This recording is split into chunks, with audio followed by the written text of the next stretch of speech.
Hello friends, welcome to film talkies. இன்னைக்கு இந்த kidnapper சீரிஸோட அடுத்த எபிசோட் பார்க்க போறோம். லாஸ்ட் எபிசோட்ல எது வரைக்கும் பார்த்திருந்தோம்னா, இவங்க எல்லாம் கிட்னாப்பர் வந்து 7வது மிஷன் வரும்னு எதிர்பார்த்துக்கிட்டு இருந்த சமயம் ஒரு காப்பி கேட் கிட்னாப்பர் வந்து அசிஸ்டன்ட் பண்ண கிட்னாப் பண்ணி வச்சுட்டு டாக்டரை கொள்ளுங்க, அப்பதான் இந்த பொண்ணு உயிரோட விடுவேன் அப்படின்னு சொல்லி மிரட்டி இருப்பான். ஆனா அந்த காப்பி கேட்ட ஒரு வழியா கண்டுபிடிச்சு அந்த பொண்ணையும் காப்பாத்தி இருப்பாங்க. அந்த சமயத்துல கிட்னாப்பர் கிட்ட இருந்து இவங்களுக்கு 7வது மிஷன் வருது. இந்த மாதிரி லீஜினை வந்து இன்னைக்கு எபிசோட்ல காமிக்கணும் அப்படின்னு சொல்லிட்டு அதை பார்த்த உடனே லீஜினை போய் ஜெயில பாக்கணும் அப்படின்னு சொல்லிட்டு ஹெயின் அவசர அவசரமா கிளம்பி வெளியே வரும்போது அவங்க சேனலோட பில்டிங் டாப்ல இருந்து யாரோ ஒரு லேடி சூசைட் பண்ணிக்கிறாங்க. அவங்க யாரு என்னன்றது தெரியாது. அது சூசைடா, ஆக்சிடென்டா இல்ல மர்டரானு தெரியாது. இதுக்கப்புறம் என்ன நடந்துச்சுங்கிறது இன்னைக்கு எபிசோட்ல பார்த்து தெரிஞ்சுக்கலாம். ஓபன் பண்ண ஹெயின் வந்து அந்த லேடியை பார்த்துட்டு அவங்க யாரு என்னன்னு அவங்களுக்கு தெரியல போல இருக்கு. நேரா அவங்களோட டீம் கிட்ட ஓடி போய் இன்ஃபார்ம் பண்றாங்க. இந்த மாதிரி கிட்னாப்பர் இருந்து அவங்களுக்கு 7வது மிஷன் வந்ததையும் இப்படி யாரோ ஒரு லேடி அவங்களோட பில்டிங் மாடியில இருந்து கீழே விழுந்து இறந்து போயிட்டதையும் இன்ஃபார்ம் பண்றாங்களா. அப்ப வந்து ஹெயின் என்ன சொல்றாங்க, நான் ஜெயிலுக்கு போய் அந்த பொண்ணை மீட் பண்ண போறேன் அப்படின்னு சொல்றாங்க. இப்ப இருக்கிற சிச்சுவேஷனுக்கு நீ தனியா போகாத, ப்ரொடியூசரோட சேர்ந்து போ அப்படின்ற மாதிரி டைரக்டர் சொல்லிட்டு, நான் ஆல்ரெடி காப்பி கேட் கிட்னாப்பர் பத்தின ப்ரிவியூ ஓடிட்டு இருக்கு இல்லையா, அதை ஸ்டாப் பண்ணிட்டு இந்த 7வது மிஷனுக்கான ப்ரிவியூ ரெடி பண்றேன் அப்படின்ற மாதிரி டைரக்டர் சொல்றாரு. உடனே ரைட்டர் வந்து அந்த இறந்து போன லேடி யாரு என்னங்கறத நான் விசாரிச்சுட்டு இன்ஃபார்ம் பண்றேன் அப்படின்னு சொல்லிட்டு போயிடுறாங்க. இன்னொரு பக்கம் சாவும் ஜூனியரும் வேக வேகமா அந்த பில்டிங்கோட டாப்க்கு போறாங்க. அங்க போனா ஆல்ரெடி இன்ஸ்பெக்டர் ஷின்னு அவரோட ஜூனியரும் அங்க இருக்காங்க. அந்த லேடி செப்பல் எல்லாம் கலட்டி வச்சுட்டு சூசைட் நோட் எழுதி வச்சுட்டு ஜம்ப் பண்ணிருக்காங்க போல இருக்கு. அவங்க வந்து சூசைட் தான் பண்ணிக்கிட்டாங்க அப்படின்ற மாதிரி ஷின் வந்து சொல்லிட்டு இருக்காரு. சா என்ன சொல்றானா, இந்த மாதிரி லீஜின் வந்து என்னோட கேஸ், இறந்து போனது வந்து லீஜினோட அம்மா, அதனால இவங்களும் என்னோட கேஸ்ல தான் வருவாங்க, இது இனிமே நானே பாத்துக்கிறேன் அப்படின்ற மாதிரி சா வந்து சொல்றானா. இன்ஸ்பெக்டர் ஷின் வந்து கத்துறாரு, இந்த லேடிக்கும் இந்த ஷோக்கும் ஏதாவது சம்மந்தம் இருக்கலாம். ஆல்ரெடி இந்த பில்டிங்ல இருந்து 2 பேர் இறந்து போயிட்டாங்க. கண்டிப்பா இந்த லேடிக்கும் இந்த ஷோக்கும் ஏதாவது சம்மந்தம் இருக்கும். அது மட்டும் இல்லாம இன்னைக்கும் நேத்துக்கும் சிசிடிவி மெயின்டெனன்ஸ் இருந்ததுனால சிசிடிவி ஃபுட்டேஜ் கூட கிடையாது. இந்த லேடி எப்படி இறந்தாங்கன்றதை நம்மளால கண்டுபிடிக்க முடியாது. இது ஸ்ட்ரேஞ்சா தெரியலையா உனக்கு? நான் தான் சொல்றேன்ல, கண்டிப்பா அந்த ப்ரொடக்ஷன் டீம்ல எவனோ ஒருத்தன் தான் கிட்னாப்பர் அப்படின்ற மாதிரி அந்த ஷீன் வந்து சொல்றாரா. அந்த லேடி எழுதி வச்ச சூசைட் நோட்டை வாங்கி படிச்சு பார்த்தா, இந்த மாதிரி நான் உன்னை தப்பா வளர்த்துட்டேன், நீ தப்பான பாதையில போயிட்டேன், நான் தான் தப்பு பண்ணிட்டேன், உன்னை நான் சரியா வளர்க்காம விட்டுட்டேன் அப்படின்ற மாதிரி, நான் செஞ்ச தப்புக்கு நானே தண்டனை ஏத்துக்கிறேன் அப்படின்ற மாதிரி தான் எழுதி வச்சிருக்காங்க. அதை படிச்சதும் சாவுக்கு வந்து ஃபர்ஸ்ட் அந்த லேடியை மீட் பண்ணதை ஞாபகம் வருது. இந்த பொண்ணை காணன்னு சொல்லி இவங்க 3 நாள் கழிச்சு கம்ப்ளைண்ட் பண்ணாங்கன்னு சா போய் விசாரிச்சிருப்பான்ல. அப்ப அந்த லேடிக்கு பொண்ணு மேல எந்த அக்கறையும் இல்லாத மாதிரி தான் பேசியிருப்பாங்க. அதை யோசிச்சு பார்த்துட்டு இந்த கேஸ் இனிமே நானே பாத்துக்கிறேன் அப்படின்ற மாதிரி சொல்லிடுறான். இந்த லேடியோட சூசைடுக்கும் இந்த ஷோக்கும் ஏதோ சம்பந்தம் இருக்கு, அதனால உனக்கு எந்த இன்ஃபர்மேஷன் கிடைச்சாலும் எனக்கு இன்ஃபார்ம் பண்ணு அப்படின்ற மாதிரி இன்ஸ்பெக்டர் ஷின் சொல்லிடுறாரு. சாவும் சரின்னு சொல்லிட்டு போயிடுறான். இன்னொரு பக்கம் ஹெயினும் ப்ரொடியூசரும் மியோக்க பார்த்து இந்த விஷயத்த சொல்றாங்களா. அப்ப மியோக்கு என்ன சொல்றாங்கன்னா, இந்த மாதிரி அந்த கிட்னாப்பர் சோஹியோன் வந்து எப்படி அவங்க அண்ணனோட கொலைக்காக ரிவெஞ்ச் எடுக்கிறதுக்கு இந்த கிட்னாப்பிங் எல்லாம் பண்ணிக்கிட்டு இருக்கானோ, அதே மாதிரி இந்த பொண்ணும் அவங்க அப்பாவோட இறப்புக்காக தான் ஏதோ பண்றா அப்படின்னு தோணுது. அவங்க அப்பாவோட ஸ்டோரி என்னங்கிறது இன்னமும் அவ எதுவும் சொல்லவே இல்லை. மேபி நம்ம அதை கண்டுபிடிச்சோம்னா அதை அந்த பொண்ணுக்கு ட்ரிக்கா யூஸ் பண்ணி அவளை ஏதாவது பேச வைக்கலாம். இந்த விஷயம் நமக்கு தெரிய வந்துச்சுன்னா நமக்கு இந்த கேஸை சீக்கிரமா முடிக்கிறதுக்கு வாய்ப்பு இருக்கு அப்படின்ற மாதிரி இவங்க சொல்றாங்க. இந்த மாதிரி அந்த சோஹியோனோட அண்ணன் ஹெயினோட எக்ஸ் ஹஸ்பண்டுக்கும் இந்த பொண்ணோட அப்பாவுக்கும் ஏதோ ஒரு சம்பந்தம் இருக்கு. அந்த விஷயத்தை நம்ம கண்டுபிடிச்சு நம்ம வந்து சீக்கிரமா இந்த விஷயத்தை கண்டுபிடிக்கலாம் அப்படின்ற மாதிரி இவங்க பேசிக்கிறாங்க. மேபி லாஸ்டா நடந்த அந்த அசிஸ்டன்டோட காப்பி கேட் கிட்னாப்பிங்னால இந்த விஷயத்தை சீக்கிரமா முடிக்கணும்ன்றதுக்காக இந்த கிட்னாப்பர் வந்து லீஜன் இன்னைக்கு ஷோல அப்பியர் ஆக சொல்றான் அப்படின்ற மாதிரி சொல்றாங்க. இந்த பொண்ணை நம்ம ஷோல கூட்டிட்டு வந்தோம்னா கண்டிப்பா அவ எல்லா விஷயத்தையும் சொல்லுவாளான்னு தெரியாது. அதனால அதுக்கு முன்னாடியே அவளை பார்த்து நம்ம என்ன ஏதுங்கிறத நம்ம முழுசா தெரிஞ்சுக்கணும் அப்படின்ற மாதிரி இவங்க எல்லாம் பிளான் பண்றாங்க. இன்னொரு பக்கம் இந்த எஸ்ஜி குரூப்போட சேர்மன் வந்து இப்ப பிரசென்டா கமிஷனரா அப்பாயிண்ட் ஆயிருக்க டெபுட்டி கமிஷனர்கிட்ட பேசிக்கிட்டு இருக்காங்க. இந்த லீஜினை வந்து இன்னைக்கு ஷோல அப்பியர் ஆக வைக்கிறாங்க அப்படின்ற விஷயத்தை பத்தி தான். அந்த எஸ்ஜி குரூப்போட சேர்மன் வந்து ஏதோ ஒரு விஷயத்தை வச்சு இந்த கமிஷனரை மிரட்டுற மாதிரி தான் தோணுது. அவர் மாதிரி சிரிச்சுக்கிட்டே சர்க்காசமா பேசி மிரட்டிக்கிட்டு இருக்காரு. எதனாலன்னு தெரியல. இன்னொரு பக்கம் ரைட்டர் வந்து இன்ஸ்பெக்டர் ஷின்னு பார்க்க போறாங்க. அந்த லேடியை பத்தி விசாரிக்கிறேன்னு சொல்லிட்டு வந்தாங்க இல்லையா, அந்த லேடி வந்து லீஜினோட அம்மான்னு அவங்களுக்கு தெரிய வந்தது. இந்த விஷயம் டைரக்டருக்கு தெரியக்கூடாது. ஏன்னா இன்னைக்கு எபிசோடு வந்து லீஜினை பத்தினதுதான். இந்த டைரக்டருக்கு இந்த விஷயம் தெரிஞ்சிச்சுன்னா அவன் ஷோல டெலகாஸ்ட் பண்ணிடுவான். இதை நம்ம டெலகாஸ்ட் பண்ணலாமா வேணாமான்னு முதல்ல யோசிக்கணும், அதுக்கப்புறம் நம்ம டைரக்டர்கிட்ட சொல்லிக்கலாம் அப்படின்ற மாதிரி ரைட்டர் சொல்லிட்டு வந்துடுறாங்க. இன்னொரு பக்கம் ஹெயின் வந்து அந்த லீஜினை தனியா பாக்குறதுக்காக போறாங்க. அந்த பொண்ணு கிட்ட போய் இந்த மாதிரி இன்னைக்கு ஷோல நீ எதை பத்தி பேச போற, அந்த கிட்னாப்பர் உன்னோட ஃபேமிலி போட்டோவை எனக்கு அனுப்பியிருக்கான் பாரு, நீ இன்னைக்கு ஷோல அப்பியர் ஆகணும் அப்படின்னு சொல்லிட்டு சொல்றாங்க. ஆனா அந்த பொண்ணு அதை பார்த்ததும் ஒரு மாதிரி டென்ஷன் ஆகுறா. நான் இன்னைக்கு ஷோல அப்பியர் ஆக மாட்டேன் அப்படின்னு சொல்றான்.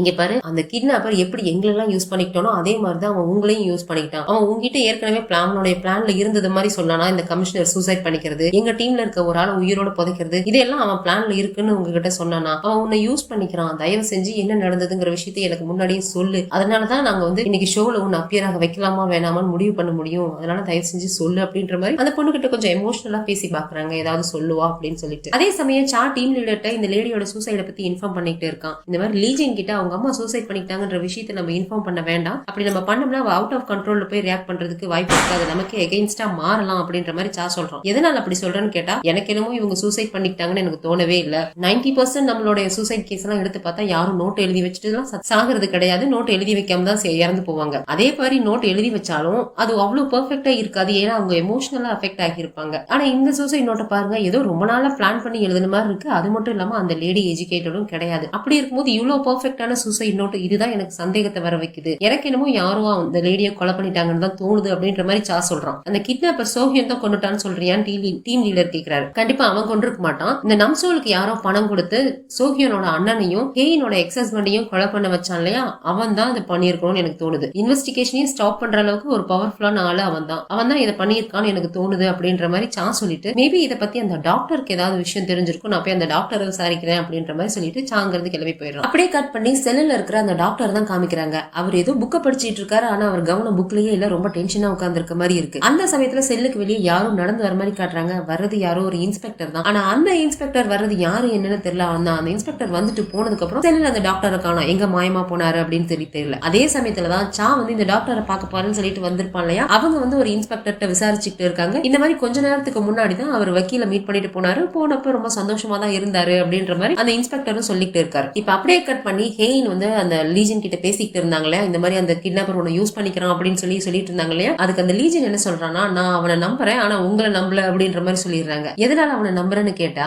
7 வருஷத்துக்கு முன்னாடி நீங்களும் போலீஸும் பண்ண முடியாத ஒரு விஷயத்த அவனால இப்ப பண்ண முடியும் அப்படின்ற மாதிரி அவங்க சொல்றாங்க. உங்களுக்கு என்ன, நான் ஷோல அப்பியர் ஆகணும் அவ்வளவுதானே, நான் அப்பியர் ஆகிறேன் அப்படின்னு சொல்லி அவங்க சொல்லிடுறாங்க. உடனே அவங்களை வந்து அந்த போலீஸ் ஃபார்மாலிட்டி எல்லாம் முடிச்சுட்டு அவளை வந்து சேனலுக்கு கூட்டிட்டு போயிடுறாங்க. இப்ப அப்படியே கட் பண்ணா ஹாஸ்பிட்டல் தான் காட்டுறாங்க. இந்த அசிஸ்டன்ட் அட்மிட் பண்ணிருக்க ஹாஸ்பிட்டல், அங்கேயும் 2 போலீஸ் ஆபீசர் காவலுக்கு இருக்காங்க. ஒரு நர்ஸ் வந்து ஓடி வந்து இந்த மாதிரி இந்த அசிஸ்டன்ட் பேர்ல ஒரு பார்சல் வந்திருக்கு, அதுல ஏதோ வியர்டா எழுதி இருக்கு, வந்து செக் பண்ணுங்க அப்படின்னு சொல்லி அந்த போலீஸ் ஆபீசர் கூப்பிடுறாங்க. வேற ஒரு நர்ஸை கூப்பிட்டு நாங்க வர வரைக்கும் இங்கேயே இரு அப்படின்னு சொல்லி அந்த பொண்ணை நிக்க வச்சுட்டு இவங்க இந்த போலீஸ் ஆபீசர் கிளம்பி போயிடுறாங்களா. அந்த சமயத்துல இந்த கிட்னாப்பர் சோஹியன் வந்து ஏதோ ஒரு டாக்டர் கெட்டப்ல போட்டுக்கிட்டு அங்க வரான். அதை பார்த்துட்டு அவன் வேற ஏதோ டாக்டரோட கோட்டை திருடி போட்டுட்டு வந்திருக்கான் போல இருக்கு. அதை பார்த்துட்டு அந்த பொண்ணு டாக்டர் தான் கன்ஃபார்ம் பண்ணிட்டு இந்த மாதிரி போலீஸ் ஆபீசர் வர வரைக்கும் இங்கேயே இருங்க அப்படின்னு சொல்லிட்டு அந்த பொண்ணு போயிடுறான். இவன் உள்ள போய் அந்த பொண்ணை மிரட்டுவான், ஏதாவது பண்ணுவான்னு பார்த்தா நீ நல்லா இருக்கியான்னு நலம் விசாரிச்சுட்டு இருக்கான். இவனை பார்த்ததும் அந்த பொண்ணு பயந்து போயிடுறா. சாரி, உனக்கு இந்த மாதிரி எல்லாம் நடந்திருக்க கூடாது, நீ எந்த தப்புமே பண்ணல, ஆனா உனக்கு இந்த மாதிரி நடந்திருக்கு, சாரி அப்படின்னு சொல்லி அவன் சாரி கேட்டுக்கிட்டு இருக்கான். அவன் அந்த பையனை பார்த்து பயந்துகிட்டு இருக்காளா. அப்ப இவன் ஒரு பேப்பர் எடுத்து இந்த பேப்பரை வந்து எனக்கு ஒரு ஹெல்ப் பண்ணு அப்படின்னு சொல்லிட்டு அந்த பேப்பரை வந்து அந்த பொண்ணு கிட்ட கொடுத்து இது இன்ஸ்பெக்டர் சா கிட்ட கொடுத்துரு அப்படின்னு சொல்லிட்டு அவன் கிளம்பிடுறான். கரெக்டா அவன் வெளியில போறதுக்கும் அந்த போலீஸ் ஆபீசர் வர்றதுக்கும் கரெக்டா இருக்கு. ஆனா அவங்க அவனை பார்க்கவே இல்லை. இந்த சேனலுக்கு கூட்டிட்டு வந்துடுறாங்க. அந்த பொண்ணு கூட ஹேயின் தான் கூட இருக்காங்க. 2 போலீஸ் ஆபீசர் அந்த பொண்ணு கூட இருக்கணும் அப்படின்னு சொன்னதுனால இன்ஸ்பெக்டர் ஷின்னும் அவரோட ஜூனியரும் கூட இருக்காங்க. இன்ஸ்பெக்டர் ஷின் அந்த பொண்ணை பிடிச்சி மிரட்டிக்கிட்டே இருக்காரு. இங்க பாரு, இந்த ஷோல அப்பியர் ஆகிற எல்லாரும் செத்து போயிருவாங்க, உனக்கும் அந்த நிலைமை வர்றதுக்கு வாய்ப்பு இருக்கு, அதனால இப்பவே அந்த கிட்னாப்பர் யாருன்னு சொல்ல நம்ம எல்லா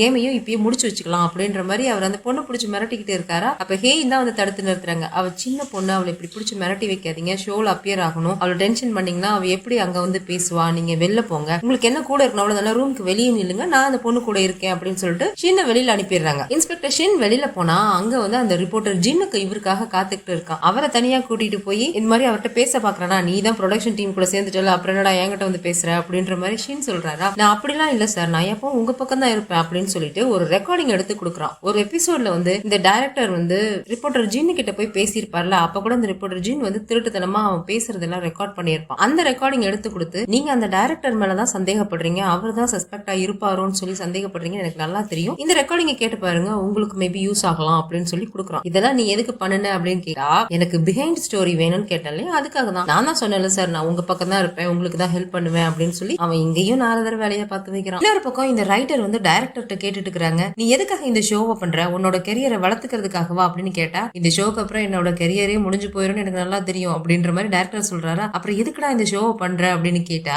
சும்மாதான் இந்த மீடியாவால எவ்வளவு தூரத்துக்கு போக முடியும், எவ்வளவு தூரத்துக்கு மக்களை மேனிபுலேட் பண்ண முடியும் அப்படின்னு தெரிஞ்சுக்கணும்னு ஒரு ஆசை, அதனாலதான் பண்றேன் அப்படின்ற மாதிரி ஒரு மாதிரி எமோஷனலே இல்லாத மாதிரி அந்த டைரக்டர் பேசிக்கிட்டு இருக்காரு. இன்னொரு பக்கம் மியோக்கு வந்து ப்ரொடியூசர்ட்ட கேட்டுட்டு இருக்காங்க, ரொம்ப வருஷத்துக்கு முன்னாடி நான் உங்களுடைய டாக்குமெண்ட்ரி எல்லாம் பாத்திருக்கேன், நீங்க கரண்டா நடக்கிற இஷ்யூஸை வந்து நீங்க வந்து டாக்குமெண்ட்ரி எடுத்து போட்டுட்டு இருக்கீங்க, நான் பாத்திருக்கேன் நிறைய, இப்பவும் அதை பண்றீங்களா அப்படின்ற மாதிரி கேக்குறாங்க. ஏதோ என்னால முடிஞ்சது பண்றேன், எனக்கு இந்த உலகத்தை மாத்தணும், நடக்கிற தப்ப வந்து மக்கள் கிட்ட கொண்டு வரணும்னு ஆசை, அதனாலதான் அதெல்லாம் பண்ணிக்கிட்டு இருக்கேன் அப்படின்ற மாதிரி அந்த ப்ரொடியூசர் சொல்லிட்டு இருக்காரு. அதே சமயம் இன்ஸ்பெக்டர் சா வந்து இந்த ஃபர்ஸ்ட் மிஷன்ல இவங்க காப்பாத்துனாங்களே அந்த குட்டி பையன் ஹன்சோல், அவனோட அம்மாவை மீட் பண்ணி அவங்க ஹஸ்பண்டோட பர்சனல் ஃபைல்ஸ், டாக்குமெண்ட் இது எல்லாத்தையும் கேட்டிருப்பாங்க போல இருக்கு. அந்த லீஜன் கொலை பண்ணாலையா ஹன்சோலோட அப்பாவை, அவரோட பத்தின டீடைல்ஸ் தான் இவங்க கேட்டு வாங்கியிருக்காங்க. அப்ப அந்த லேடி என்ன சொல்றாங்கன்னா, இந்த மாதிரி 7 வருஷத்துக்கு முன்னாடி அவர் வந்து வெட்டினரி மெடிசனோட லெக்சரரா இருந்திருக்காரு, அப்பதான் இவங்க மீட் பண்ணி லவ் பண்ணிருக்காங்க. ஆனா அவர் அப்ப ஏதோ ரொம்ப பிஸியா பிஸியா இருந்ததுனால ஒரு வருஷம் லேட்டா தான் கல்யாணம் பண்ணிக்கிட்டோம் அப்படின்ற மாதிரி அந்த பொண்ணு சொல்றாளா. ஏன் என்ன பிஸியா இருந்தாங்க அப்படின்னு சொல்லி கேட்டா, ஏதோ கம்பெனில இருந்து ப்ராஜெக்ட் அசைன் பண்ணிருக்காங்க, ஏதோ ரிசர்ச் டீமுக்கு அவர் லீட் பண்ணணும் அப்படின்னு சொல்லி சொன்னாரு, எனக்கு அதை தவிர வேற எதுவும் தெரியாது அப்படின்ற மாதிரி அந்த லேடி சொல்றாங்க. அப்ப ஜூனியர் வந்து அவங்க கொடுத்த பென்டிரைவை வந்து லேப்டாப்ல போட்டு செக் பண்ணி பார்த்துட்டு ஏதோ காமிக்கிறான். 2008ல நடந்த ஏதோ ஒரு ரிசர்ச் பேப்பர் தான் அதுல இருக்கு. ட்ரெஸ்ஸிங் ரூம்ல வெயிட் பண்ணிட்டு இருக்கிற லீஜனை காமிக்கிறாங்க. அவ உட்கார்ந்துகிட்டே தூங்கிட்டு இருக்காளா. அப்ப ஹேயின் வந்து அந்த பொண்ணுக்கு பெட்ஷீட் எடுத்துட்டு போய் போத்தி விடுறாங்க. இவ்வளவு நல்ல விதமெல்லாம் என்கிட்ட நடந்துக்கணும்னு அவசியம் இல்லை அப்படின்ற மாதிரி அந்த பொண்ணு சொல்றாளா. எனக்கு உன்னை ஆரம்பத்துல பிடிக்கவே பிடிக்காது தெரியுமா, ஏன்னா நீ பண்ணுன வேலை அப்படி. ஒரே ஒரு விஷயத்த மட்டும் சொல்லு, என் பையன் இப்போ எங்க இருக்கான், யாருகிட்ட இருக்கான்னு சொல்லு அப்படின்ற மாதிரி சொல்றாங்க. அந்த பொண்ணு எதுவுமே சொல்லாம அப்படியே உட்கார்ந்து இருக்காளா. அப்ப ஹேயின் வந்து அவங்களுடைய ஸ்டோரிய பத்தி சொல்றாங்க. அவங்களோட லைஃப், எக்ஸ் ஹஸ்பண்ட், இப்ப ஹனு எவ்வளவு அவங்களுக்கு இம்பார்ட்டன்ட் அப்படின்ற மாதிரி ரொம்ப எமோஷனலா கதையை சொல்லி அந்த பொண்ணு கண்ணுலயே தண்ணி வர வச்சிடுறாங்க. இந்த மாதிரி எனக்கு ஹனு இவ்வளவு இம்பார்ட்டன்ட், அதனாலதான் நான் இதெல்லாம் பண்றேன். இதே மாதிரி உனக்கும் உன்னோட லைஃப்ல யாராவது முக்கியமான ஆள் இருந்திருப்பாங்க, அவங்களுக்காக தான் நீ இதெல்லாம் பண்றேன்னு எனக்கு நல்லா தெரியும், அது என்னன்னு மட்டும் எனக்கு சொல்லு அப்படின்ற மாதிரி ஹேயின் கேக்குறாங்க. ஹேயின் எமோஷனலா அந்த பொண்ணு கிட்ட பேசினதான் அந்த பொண்ணு கண்ணுல தண்ணியே வந்துருச்சு. இப்ப அப்படியே கட் பண்ணி நம்ம சாவும் ஜூனியரும் இந்த லீஜனோட வீட்டுல தான் கதவை உடைச்சிட்டு உள்ள வந்திருக்காங்க.